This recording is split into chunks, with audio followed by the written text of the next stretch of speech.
Greetings, Metro Council, and thank you, Madam Chair, for having us today. Thank you for allowing us to have the opportunity to discuss our budgetary needs. As a new department, we're eager to share all of the great strides that we've made within the last 10 months. I would like to thank the Mayor Freddie O'Connell administration and our community partners, along with the OHS employees that work diligently to save the lives of the unhoused Nashville neighbors. This work is not done in a silo. Here's a list of our carefully constructed leadership team. The entire OHS team consists of 29 employees, 3 grant-funded positions, and 6 ARPA-funded positions. Here to my right, our leadership team consists of Assistant Director of Finance and Administration, Joseph Marsh. Allison Cantway is our Assistant Director of Planning and Research, and Dr. Marvin Trotter is our Assistant Director of Programs. We also have a very new Public Information Officer, Demetrius Cheney. Leading the convening and planning process of homeless efforts, we are honored to operate the comprehensive community database. You hear us talk about HMIS quite often, which is Homeless Management Information Systems. We have improved our data entry, access, collection, and overall quality within the last 2 years. Currently conducting a test run on syncing and importing data from the largest shelter here in Nashville. This is the first of its history for HMIS in Nashville. We would provide more comprehensive, with this, we would provide a more comprehensive deep dive into the aggregated data and the compelling anecdotal stories behind our city's homeless crisis. OHS operates the coordinated entry process, which provides access to available resources and services here in Nashville for the most vulnerable population. What does this mean? I know several of you all are asking. We refer to that as CE, coordinated entry. And OHS not having our own caseload, nor do we provide any direct service delivery outside of our outreach efforts. These efforts allow us to lead and guide the connection to resources for our individuals experiencing homelessness. We have a robust landlord engagement. This is really the output. We cannot assist with housing individuals as swiftly as we do if we did not have such a robust landlord engagement process. They're on record for increasing the available stock of housing opportunities dedicated to reducing barriers for people experiencing homelessness. And people ask, what does that mean? So that actually means for someone that may not make 3 times the income, they may have a criminal record, and they may not have a good credit score. How do we give them equal access to housing when others with better standards or outcomes are assisting or looking for housing in that effort? We have a robust outreach department in Nashville. Metro's response to our unsheltered population, our outreach team is the lead entity on that, allowing for more efficient, coordinated efforts and allowing for swift access to services regardless of which agency that individual is connected with. OHS also was elected to lead the federal efforts on how our community strategically applies for federal funds throughout the year. So all of that to say, we are the coordinators, we help guide, and we help implement programs here in Nashville. Just a little bit of the stats. 2024 in March, disproportionately, our unhoused population consisted of 53% African American. In the last year, our community closed 4 encampments, providing housing solutions for 189 individuals with a 90% retention rate, meaning that they have remained in housing or in the temporary options that were afforded to them when the camp was deemed or it was decommissioned. Also, that's just a small portion of the work that's being completed throughout the year. In the last 12 months, our community has assisted with housing 1,927 people. With the assistance of our community partners, I would like to thank them for their hard work and their efforts. Nashville is embarking on baseline data elements for a true depiction on homelessness here in Nashville. Reported in a story last night, chronic homelessness is on the rise. Unfortunately, people have languished outside for an average of 5 years and just now being entered into our database within the last 2 years. This marks them as experiencing first-time homelessness, and unfortunately, this is an inaccurate depiction of our current state, but rather the results of increased data collection and robust efforts to improve our data process. Prior to 2 years ago, the community was housing an average of 16 people per month experiencing HUD's definition of chronic homelessness. We now average 35 to 40 per month, with last month being an all-time high. We housed 70 people experiencing chronic homelessness out of the 185 that were provided housing last month. This is a great testament to the work of our coordinated entry process, to our community's strategic plan, and the hard work of our community partners.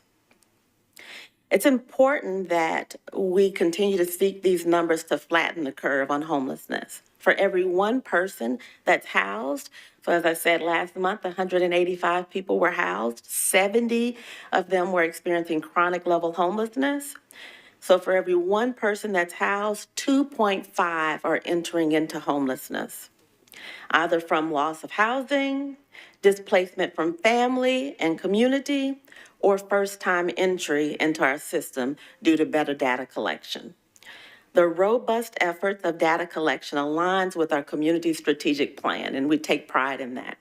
We are aware that as we gather more information, it may look like homelessness is on a rise for our community, but we still don't have a baseline number on what is actually being depicted here in our community. As a department, we're focused on chronic homelessness, family homelessness, youth homelessness, and of that, 25% of them are veterans experiencing homelessness here in Nashville.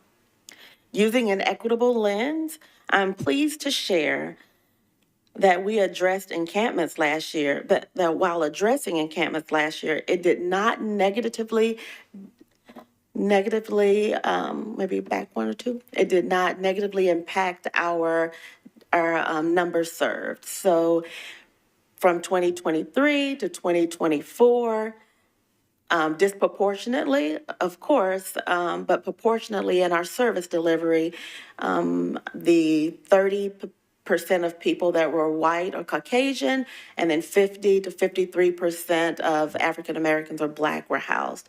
And the encampment strategy did not affect those numbers. Partnering with community providers to commit, while partnering with community providers, we are committed to identifying solutions to decrease the inflow into homelessness and maximize the outflow into permanent housing. Here are a few of our collaborative partners. We have 42 partners that utilize the Homeless Management Information System. Definitely, I cannot leave you without talking about some of our great achievements. In the last 10 months, we experienced huge wins As stated before, we're finalizing phase one of our newly created Office of Homeless Services. We're entering into phase two, which is really securing that baseline of accurate, robust data, as demonstrated by receiving our first sample of data from the largest shelter to sync within our system. OHS hosted a Housing First conference with 250 people in attendance. We sold out, it was free, but we sold out in 9 hours. We're conducting other local trainings like trauma-informed care, de-escalation tactics, motivational interviewing, and landlord engagement efforts, while continuing to deploy the dedicated ARPA funds, Metro funds, and the federal funds that we required. We also monitored those agencies, had a robust monitoring season within the last 3 to 4 months of monitoring all of the agencies that received the funding. We have also increased Metro's coordination and response to homelessness. We're working collaboratively with MDHA and other affordable housing and the Affordable Housing Office of the Planning Department to help address the housing needs of our most vulnerable individuals. What I'm most proud of is historically Nashville has received an extremely low amount of federal funds compared to other cities our size. With strategic planning, proper execution, and collaborative support, we have increased our annual award within the last 2 years to nearly $10 million annually. Those funds go directly to our community partners. Not only is this garnering more funding, but also national recognition. We have been asked to speak at national conferences and consult other communities on the great work that's going on here in our community. As a new department, we enter phase two with the help and guidance of HUD and our technical advisors. We are gearing up to fully understand the demographics and the unique needs of our community based on the improved data collection. As a new department, we take pride in pushing strategy, reviewing data, and finding innovative solutions as we pivot from year to year. We are nearing the middle of our 3-year ARPA fund. That funding cycle will end mid-2026. But we understand that it's just a drop in the bucket. We are on target with spending. With our spending, we're on target with providing solutions, and we're on target with housing creation. Actually, those funds created 800 units of affordable housing, with 108 of those units designated for our department. Of the ARPA funds, we have a dedicated comprehensive funding plan and a plan to allocate in a collective manner for a collective impact. These funds are providing a robust case management team across our community and an ACT community assertive team as well to address the needs of the most vulnerable population. They're also increasing our landlord participation. We have 185 landlords that's willing to provide services and housing opportunities for people experiencing homelessness. I'm also pleased to share that your previously approved $50 million investment does exactly what national studies are suggesting as positive remedies to homelessness. We're utilizing these funds to help increase the overall quality of life of our unhoused individuals and increase nonprofits' overall capacity to serve. With targeted ongoing funding, imagine our impact on reducing and ending homelessness. During this year's budget constraints, we originally requested a huge increase in our annual budget, aligning with community strategy, reviewing gaps in service delivery, and acquiring new programs that we have inherited from other departments. Phase two of our department creation includes things that you see on the slide there. These are life or death measures that we are embarking on. Last year, During the Homeless Memorial, the average age of death for people experiencing homelessness was 52. The year before that was 54, meaning people are dying at a younger age year after year while living and languishing in encampments or unsheltered homelessness. Challenges that we face: preparing to deliver a collective impact on family homelessness by acquiring the coordinated entry line, averaging 400 to 600 calls per month, which will allow for a targeted approach for prevention and diversion efforts, hopefully, in partnership with agencies that associate with the Financial Assistance Network Committees through United Way. We're moving towards addressing the needs for chronically homeless individuals by operating the cold weather shelter, overflow shelter, along with providing oversight to operate Metro's very own, first of its own, permanent supportive housing, which comes with a very large price point. We're dedicated, or with dedicated funding and ongoing resources, we believe that we will be successful in these efforts. As mentioned by the mayor earlier today, Mayor Freddie O'Connell, this morning, our Strobel Center will house 90 individuals coming online soon. DEI, that's a great question. I always love when that's attached to our budget. It is vitally important to our community, Metro leadership, and OHS, and our unhoused Nashville neighbors. It starts with a robust communication plan that addresses the changes we notice in our overall data. DEI looks like improving service accessibility and positive outcomes regardless of your race. DEI represents professional development and training that we're bringing to our community partners. And internally, DEI encourages the recruitment and diverse talent for our staff. A really quick story, maybe during the winter months, Mayor Freddie O'Connell was out canvassing with one of our community partners, and he encountered people that could not speak English.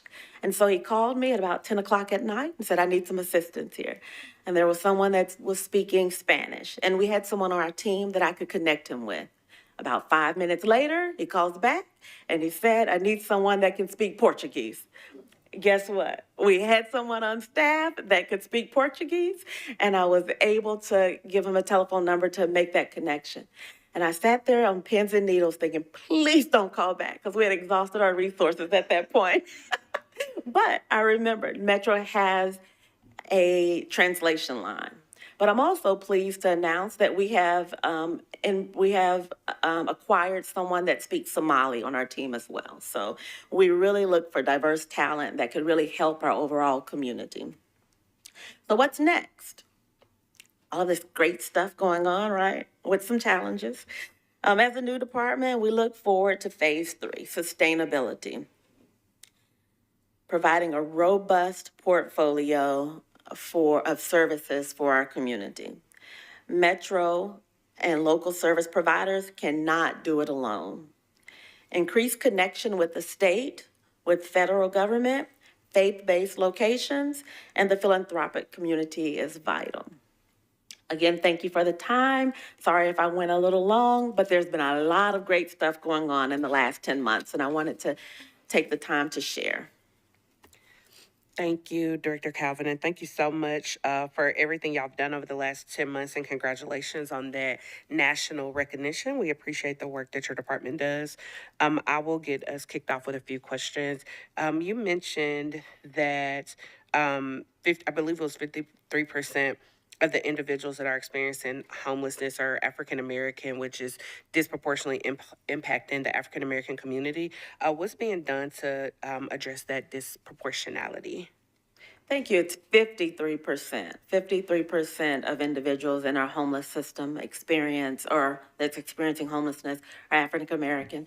What we know is providing services to people that live in shelter, because here in Nashville, the climate is a lot of African Americans are living in shelter, and we have dedicated staff members that provide coordinated entry access and increased service delivery at the largest shelters here in town and a couple of the smaller shelters as well. And so they have office hours at that location that will help with connecting people to services. We also, our homeless management information system is connecting with, we have a data committee. I didn't talk about all the committees. We have 15 committees helping to lead the charge on this work here in Nashville. And we have a data, HMIS and data committee that's looking at those data points and looking at our data overall. I think you saw a slide, there's almost 2,000 individuals experiencing homelessness. And so just looking at our data with an equitable lens, but also it's not just enough to see how to help people access services equitably, but also what are their outcomes. So our performance evaluation committee is looking at the outcomes.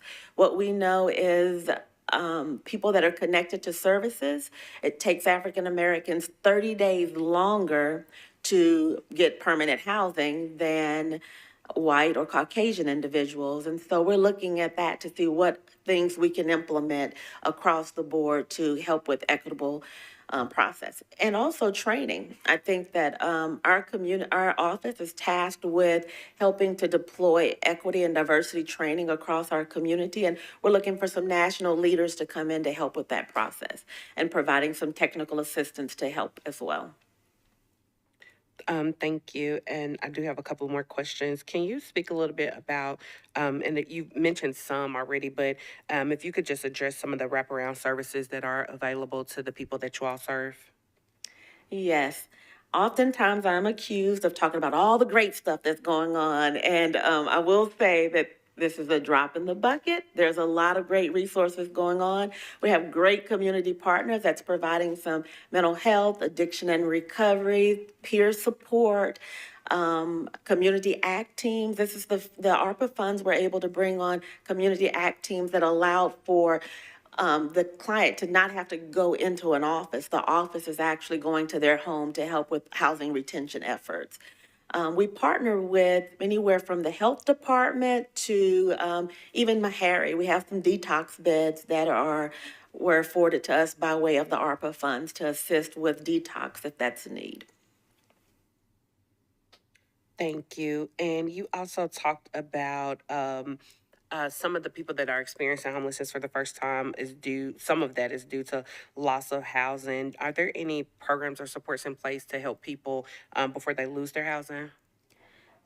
During COVID, there was, of course, COVID CARES funding. We partnered with Judge Rachel Bell on eviction prevention efforts, and we've started those conversations again. We meet every 2 weeks to discuss the need and the Financial Assistance Network. We are reaching back out to them to just, I think as the funding went away, services kind of dwindled down. And so looking at ways to streamline those efforts and to make sure the connection is still there for eviction prevention. Okay, thank you. And just a few more questions, and then I'm going to kick it over to the rest of the committee. Could you speak to any supports? Do we have any supports in place, particularly for youth who may identify as LGBTQIA+? I know that disproportionately around the country, we see an increased number of youth within that community that experience homelessness. So do we have any specific resources available for them? Yes, Oasis, they are great partners of ours. They participate in our continuum of care, and we also actually fund Launchpad. Launchpad receives some ARPA funding through Community CCF, Community Cares Fellowship. I think I messed it up, but CCF. And they provide housing through a church renovated program for youth and individuals. Awesome, thank you. And then my last two questions, you mentioned us receiving a low amount of federal funds. I wasn't clear. Were you saying that previously we received a low amount, but now we're receiving an increased amount, or are you saying that we still receive a low amount? Actually, I think we still receive a low amount, but when I started here 2 years ago, we received about $5 million.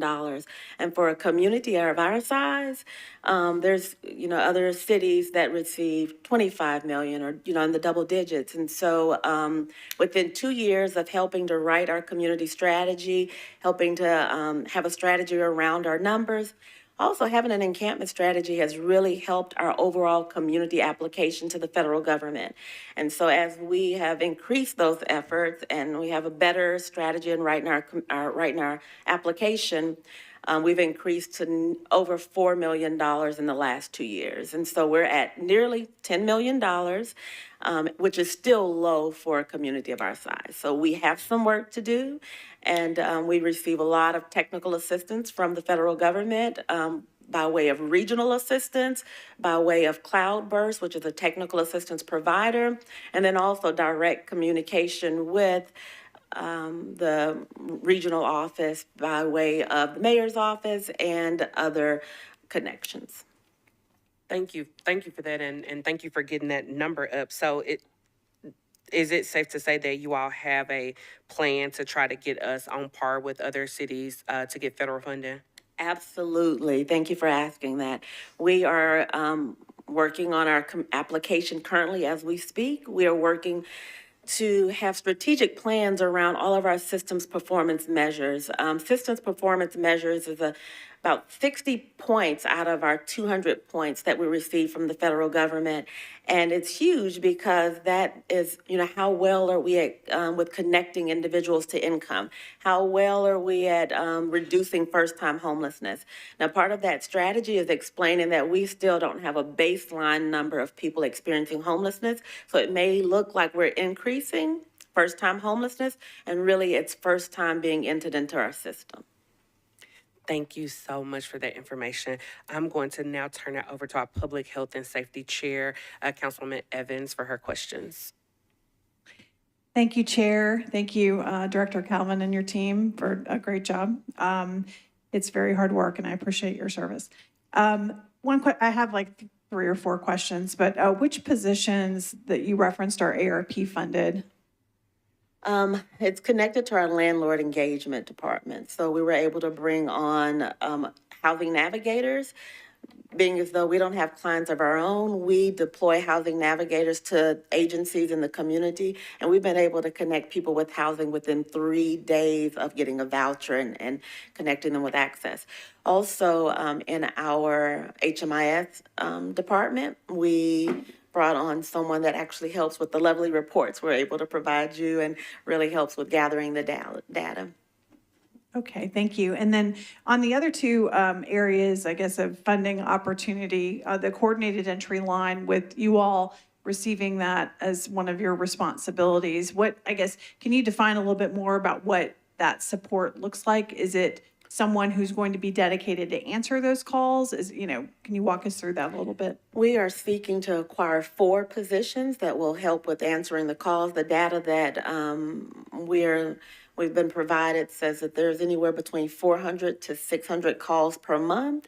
And I think when there was a family housing surge, they surged to 800 calls per month. And so we're seeking to bring on 4 additional employees. We have a clear path with some cost savings that we've been able to move forward with those positions. Okay. And then on the cold weather shelter cost, the resources around that, with it transitioning from social services to your office, can you explain to everybody what that looks like? Because I don't know how many people have actually been to the cold weather shelter and seen it. I know several people have, but it's a really good opportunity in the winter to really see how it all works. And so if you're able to explain to people what that looks like. Yes, Council Lady Evans and I had a late night date one day last year during cold weather season. And so as we, as a department, are acquiring the cold weather shelter, there's a lot of needs there. We'll need to purchase some of the things that went along with the nutrition program. We'll need to move forward with purchasing things to help provide meals, to ensure safety and security there. And also, we will utilize some of our current staff. Well, we will utilize our current staff to help with manning that as well. And so essentially, and I think that's one thing that people maybe don't realize, is social services really had double duty because they were doing their regular full-time jobs. And then during cold winter season, we're also doing, their work there at the shelter as well. So you all will be responsible for the same practices of, like, you still have your full-time job, and then you also have this as additional responsibility. That's correct. As a Metro Social Services, I believe they have 75 to 80 staff members, and we're a cute little boutique of 40. Sorry, we're a cute little boutique of 40, and so we will, we just during our team meeting today, we have discussed and we've, attempted to drive home that this will be a heavy lift for us, and our team stands ready for the challenge. And then on the Strobel Center, with it coming online, and I know we have legislation coming to us at the next meeting with, it sounds like the provider that will manage the day-to-day. And so the reference to the Strobel Center is really the relationship with the new provider and kind of the oversight around that provider. Any other things related to that piece of your puzzle? The operating costs for a little while, we're vetting some processes that will help with ongoing operating cost, but the initial startup cost, I believe that's what will be before you in the upcoming weeks. Okay, thank you. That's all I have for right now.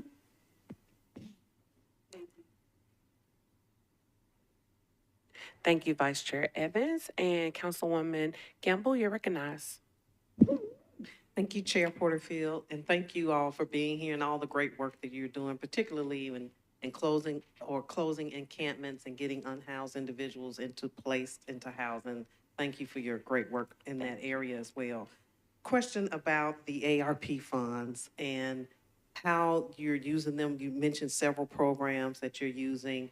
Of course, the spending of those funds will end in 2026. Are you preparing for how to replace that funding so that we can continue these programs? And second question, I believe in the questionnaire, you mentioned about coming to the ARP committee and asking for additional funds. I'm not sure that we have any more left. So if you could explain how much that is and what those funds would be used for. Thank you. So that was a lot of questions. I should have made note. I believe the first one was about sustainability past 2026 after the funds are spent. Yes. So, we have a phase 1 of standing up a department, phase 2 of getting the basic needs and baseline data and deploying programs. Phase 3 is sustainability. So we are definitely looking to start that just on the other side of budget season and on the other side of, inheriting these other programs. So phase 3 will be sustainability. We're doing our monitoring visits. We're talking with each department on what's their sustainability plan. Also looking to partner closely with the state. We've had several meetings with state representatives to address that as well. And then the ARPA committee, we go to ARPA committee tomorrow, so I never want to speak around or in front of before a decision is made, but we have a robust plan that we are looking to roll out for maybe a one-time funding that could carry us for the next 12 to 18 months. And then we have some other ongoing funding opportunities that will help with carrying out the Strobel Center. Thank you. Councilmember Huffman, you're recognized. Thank you, Chair, and thank you, Director Calvin, for all that you do. I want to highlight a number before I start asking my questions, and that is comparative to a city that is very, very similar in size that's facing a challenge that we are, and that's Austin, Texas. who recently, just as of last year, received double the amount of ARPA funds that you have. So to highlight the fact that you guys are doing what you're doing at the rate that you're doing it is why you're getting invited to all of these national conferences. All right. Yeah, and thank you for that. Now, a couple of questions. First is around outreach coordinators. I believe that I'm reading these line items correct, but I'm assuming that program specialists 2 and 3 are outreach coordinators. Is that accurate? That's correct. So about 15 then? Does that sound about right? No, No? no, sir. I don't have the budget in front of me, but, and I can't read that. Sorry. Even with my glasses on. We have 8 outreach workers with a manager with the manager, and we will acquire a lead. So we'll have a total of 10 people providing outreach efforts in Nashville. Also, we have an emergency service manager that will help, our outreach team as well. Okay, thank you. And just to confirm, none of the outreach coordinators are paid through ARPA funding. I believe that you answered that previous question, but just to Yes, confirm. correct. None of them receive ARPA funding. Thanks to you all, they were placed in our budget last year. Okay, all right. As far as the impact that they make in the community, it seems like they're a pretty key factor in this, and especially as we essentially as we ramp up the HMIS system. Is that accurate? That's accurate. Could you tell us a little bit, and it may be too early because you just started on the HMIS implementation, but are there any quantitative results from that data that you could share? So on one part, we are humble and kind, and we utilize our outreach team members to help move along our community system. We utilize them to help other agencies, bring in resource fairs. I don't have any quantitative data that I would like to share publicly, just because I would not want our community partners to feel as though they're competing with our outreach members. Our outreach members are really support, but I can provide you some information offline or through our HMIS system. But I just would want to make sure that we're viewed as team members and supporting the community's efforts. Sure. And last question for me, and you just piqued my interest, and I think everybody else is in here, but how many languages does your staff speak? Oh, well, 3 and then 4, including English, but some of us, struggle with that. So. Thank you. Thank you. Thank you, Councilmember Huffman. I see Councilmember Webb, Councilmember Nash, then we'll go to Vice Chair Toombs and Councilwoman Allen. So let me make a note of that. Webb, Nash, Toombs, Allen, and I apologize if I got y'all out of order. My eyesight just kind of went over in that direction. So Councilmember Webb, you're recognized. Is Hannah Meineke outreach coordinator? Is that her job? Yes. Let me tell y'all, I think April will attest to this, that I'm very involved in my homeless area, but the lady, Hannah Meineke is her name. Y'all need to remember it, because this girl is making a difference. At least in my district, she's making a difference. I don't know how she keeps up with all the people, but she learns their names. She knows what paperwork they need to have, and it's just phenomenal. So if that's what we need to get more homeless off, then that's what we need. And I just want to tell you, kudos. Y'all are doing a great job. Thank you so much, and I'll be sure to share those sentiments with Hannah. But I believe you share them daily with her. We do talk a lot. Thank you, Councilmember Webb, and thank you to the young lady who's providing those services. Councilmember Nash, you're recognized.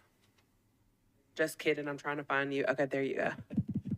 Thank you, Chairman, for allowing me to speak, though not on the committee. The Scobey Center, what are the people that we're most interested in trying to recruit? And how long do we picture them staying? This is a long-needed house with the wraparound services and the like. And I have been kind of a proponent of what's often called a wet house, because it allows people to if they've got alcohol issues, they can drink in their room as long as they're not causing problems. And when they're ready, hopefully they'll get the services they need to get sober and the like. Those are great questions, Councilmember Nash.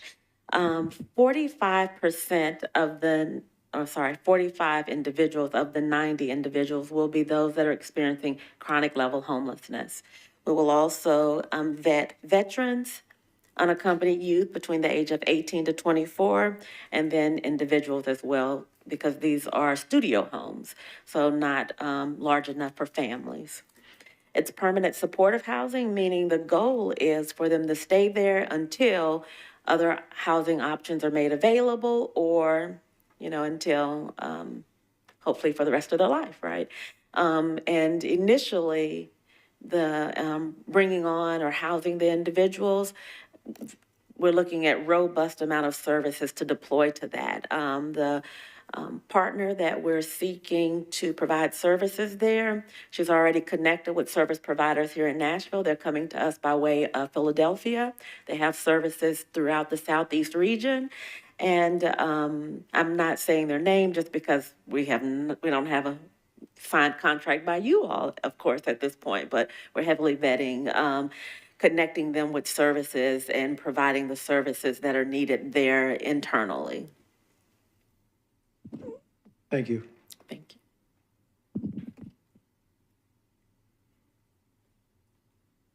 you. And now we will be graced by Vice Chair Toombs. Vice Chair, you are recognized. Thank you, Madam Chair. 2 questions.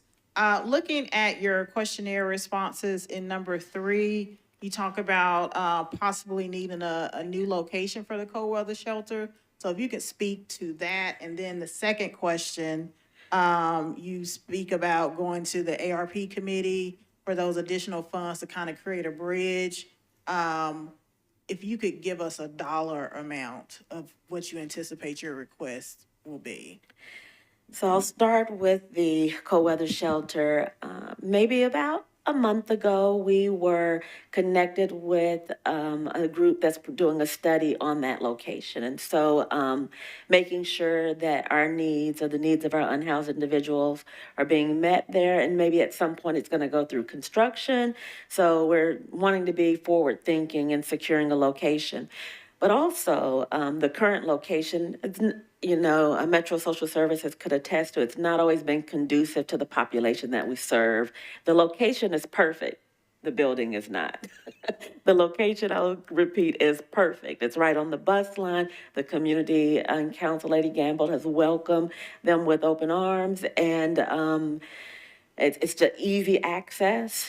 But the actual building is an old school building that has small classrooms, and it takes a lot of manpower to man and manage those classrooms to keep everyone safe.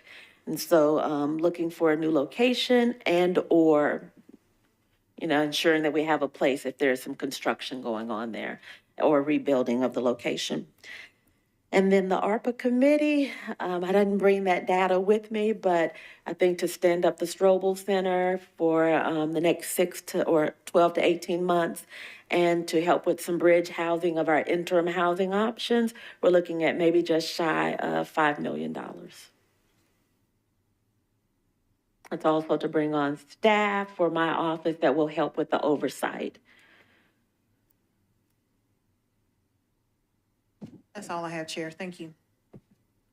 Thank you, Vice Chair. And now we have Councilwoman at Large Allen. You're recognized. Thank you, Madam Chair. Just a quick question. We have these pods that we have had a hard time utilizing because of fire marshal issues and things like that. And I think we're getting close. Maybe is that something that will be beneficial to y'all if we can get those issues worked out? I see Council Lady Evans dancing in the background, just for the people that are watching. I would say, we would look to our partners if they would be interested in utilizing those pods. We would look to faith-based locations that may have land if they would be interested in utilizing those pods. Things that I fear would be, we have now become the new tornado alley. What happens if trailers are not safe? What happens in situations like that? So on a small scale, from partner to partner or location to location, maybe would be appropriate. That was-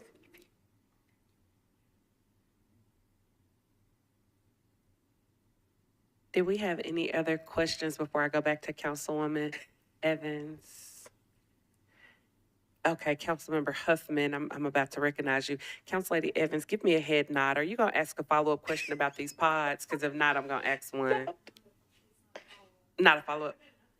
Oh, you got an update on the pods. Since we're on the pods, Councilmember Huffman, I'm gonna go to Council Lady Evans and let her update us on the pods, and then I'll go to you, Councilmember Huffman. So the pods, basically, we have a new state fire marshal, and so I was connected to the new state fire marshal via email, and I've requested a follow-up conversation with him.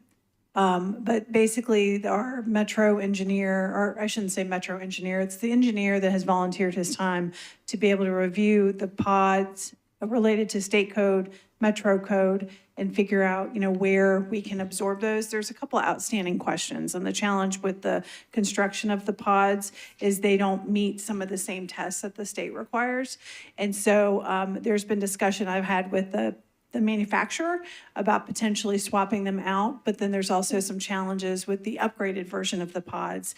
And so essentially, I need to kind of bring it to a conclusion with the state fire marshal of, here's where all of our issues are with type A and type B pod, and see if he thinks that there's potential for resolution. Because if there's not, then the conversation becomes, what does disposition of these look like? Because clearly we're not going to need to keep them if they can't be used. And so that's really where we are right now. But to your, Director Calvin's point, the conversations I have had have been with individual organizations who may have an interest, if we could get them approved, like maybe they would take 2 or something like that to have, as a backup. So just wanted to share that news. And that's as of this week.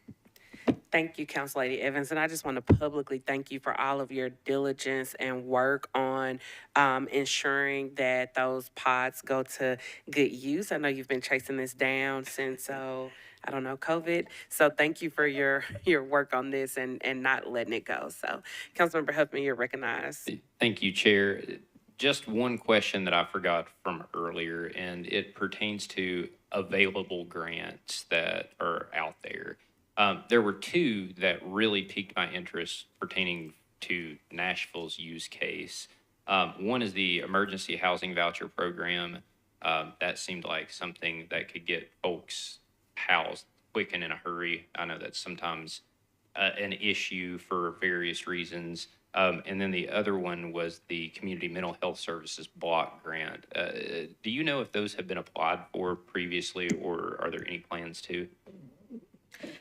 I believe the emergency housing voucher program is probably something that's within MDHA's wheelhouse. I'm not sure if it's in the past, we've had emergency housing choice vouchers during COVID. Not sure of if they've connected, but these are 2 that I will look up and see if that's something that we can help with internally or help support another department with applying for. Did we have any other questions, colleagues? Councilwoman Evans, you're recognized. Thank you. I just had one last question because I forgot to ask it of social services as well, as when the mayor's office requested that you all have, I think, the 1.4% cost savings. How did you implement that with your department? We reluctantly said that would probably affect programming at this point, or our care of persons funding, the funds that we use to assist people that are experiencing homelessness. Thank you, Council Lady Evans. Do we have any other questions?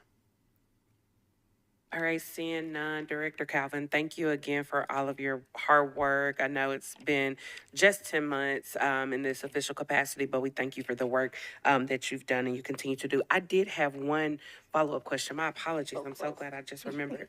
I know, not yet. One more question. With you all taking over the implementation of the cold weather shelter, for your employees that staff that, is that paid time off? Is that time that they are flexing? Are we getting unpaid labor, or how are we staffing that? Well, my HR is in the back of the room, Antonia Whitfield. She wouldn't dare have unpaid employees working in our department. Thank you. I believe there is a form that they fill out quarterly or semi-annually that says if they would like for that time to be paid as overtime or if they would like that time to be earned as comp time. And it's different for every individual based on their pay scale and what their family needs at that point in time. Okay, thank you. And do you all feel that because I know that you have a boutique department, so it is a small but mighty department. Do you all feel that you have the capacity to do that, or do we need to look at implementing possibly ways for other departments to also help staff during these cold weather times? So internal conversation. We as a department have discussed how do we bring health along to help with these needs? How do we bring Meharry along to help with some of these needs? How do we even connect with MNPS to help with providing meals? So we're looking to have a collaborative metro effort. Hopefully this is on record and recording, so we can make sure that we're reaching out to those departments. We have an emergency services manager that's already started making a list and figuring out who she needs to communicate with to bring those services on. Okay. Thank you so much for that. And again, Director Calvin, thank you for your hard work. We appreciate your time. And that will end your session. And we will now go to our next session. We'll give them a moment. Next session will be led by our